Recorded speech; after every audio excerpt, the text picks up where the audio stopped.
کہ بہت کام کرتا ہوں یا میرا کام دوسروں سے بہتر ہے، اسی لیے اسے اپنے کام پر فخر یا غرور نہ تھا۔ وہ یہ باتیں جانتا ہی نہ تھا، اسے کسی سے بیر تھا نہ جلاوا۔ وہ سب کو اچھا سمجھتا اور سب سے محبت کرتا تھا اور غریبوں کی مدد کرتا، وقت پر کام کرتا، آدمیوں، جانوروں، پودوں کی خدمت کرتا، لیکن کبھی اسے یہ احساس نہ ہوا کہ وہ نیک کام کر رہا ہے۔ نیکی اسی وقت تک نیکی ہے جب تک آدمی کو یہ معلوم نہ ہو کہ وہ کوئی نیک کام کر رہا ہے۔ جہاں اس نے یہ سمجھنا شروع کیا نیکی نیکی نہیں رہتی۔ جب کبھی مجھے نام دیو کا خیال آتا ہے تو میں سوچتا ہوں کہ نیکی کیا ہے اور بڑا آدمی کسے کہتے ہیں۔ ہر شخص میں قدرت نے کوئی نہ کوئی صلاحیت رکھی ہے، اس صلاحیت کو درجہ کمال تک پہنچانے میں ساری نیکی اور بڑائی ہے۔ درجہ کمال تک نہ کبھی کوئی پہنچا ہے نہ پہنچ سکتا ہے، لیکن وہاں تک پہنچنے کی کوشش ہی میں انسان بنتا ہے۔ یہ سمجھو کہ کندن ہو جاتا ہے۔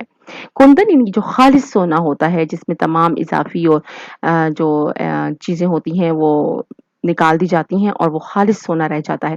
حساب کے دن جب اعمال کی جانچ پڑتال ہوگی، وہ پوچھے گا تو یہ پوچھے گا کہ میں نے جو استعداد تجھ میں ودیت کی تھی، یعنی کہ جو طاقت جو قوت تجھے دی تھی، اسے کمال تک پہنچانے اور اسے کام لینے میں تو نے کیا کیا اور خلق اللہ کو اس سے کیا فیض پہنچایا۔ اگر نیکی اور بڑائی کا یہ معیار ہے تو نام دیو نیک بھی تھا اور بڑا بھی تھا، تو ذات کا ڈھیر پر اچھے شریفوں سے زیادہ شریف تھا۔ ہمارا یہ مذکورہ خاکہ جو ہے وہ مولوی عبدالحق کی تصنیف چند ہم اثر سے لیا گیا ہے۔ چند ہم اثر دراصل مختلف خاکوں کا مرکہ یا مجموعہ ہے جس میں کئی افراد کے خاکے شامل ہیں۔ ہم نے نام دیو مالی کے بارے میں پڑھا کہ نام دیو مالی چونکہ ذات کا ڈھیر تھا، نہ پڑھا لکھا تھا اور نہ ہی زیادہ دولت اس کے پاس تھی، مگر اس کا جو کام تھا، اس کا جو اپنے کام کے ساتھ جو لگن تھی، اس کا جو اخلاص تھا، اس کا جو لوگوں کے ساتھ رویہ تھا، اس کا جو نیکی کر کے نہ سمجھتا کہ میں نے نیکی کی ہے، اس کو زیادہ اس میں ریاکاری نہیں تھی۔ اور یہی ایک انسان میں سب سے بڑائی ہوتی ہے کہ وہ جو ہے اللہ تعالیٰ نے جو اس میں جہاں تک جو صلاحیتیں اس میں ودیت کر دی ہیں، جو اللہ تعالیٰ نے اس کو قوت دی ہے، اس کو وہ کس طرح استعمال میں لاتا ہے اور اپنی انہی صلاحیتوں کو اور اپنی اسی قابلیت کو دوسروں تک کیسے پہنچاتا ہے اور اللہ تعالیٰ کے بندوں کو کیسے اس سے فائدہ پہنچاتا ہے۔ تو اگر یہی معیار ہے تو پھر وہ کہتے ہیں کہ اگر یہ معیار رکھا جائے اور اگر ذات پات یا پھر قوم و مذہب کو نہ دیکھا جائے، انسان کی اپنی انفرادی خصوصیات کو دیکھا جائے، تو اس تمام لحاظ سے جو تھا وہ نام دیو مالی جو تھا وہ بڑوں سے بھی جو ہے وہ زیادہ شریف اور زیادہ جو ہے وہ قابل تعریف تھا۔ طلبہ امید کرتی ہوں کہ آپ اس خاکے کا گھر میں بھی 3 سے 4 مرتبہ مطالعہ جاری رکھیں گے اور ایسے الفاظ جس میں آپ کو مشکل درپیش ہوتی ہے، آپ اپنے پاس اردو لغت کا استعمال کرتے ہوئے ان الفاظ کے معنی و مطالب تک رسائی حاصل کرنے کی کوشش کریں گے۔ شکریہ۔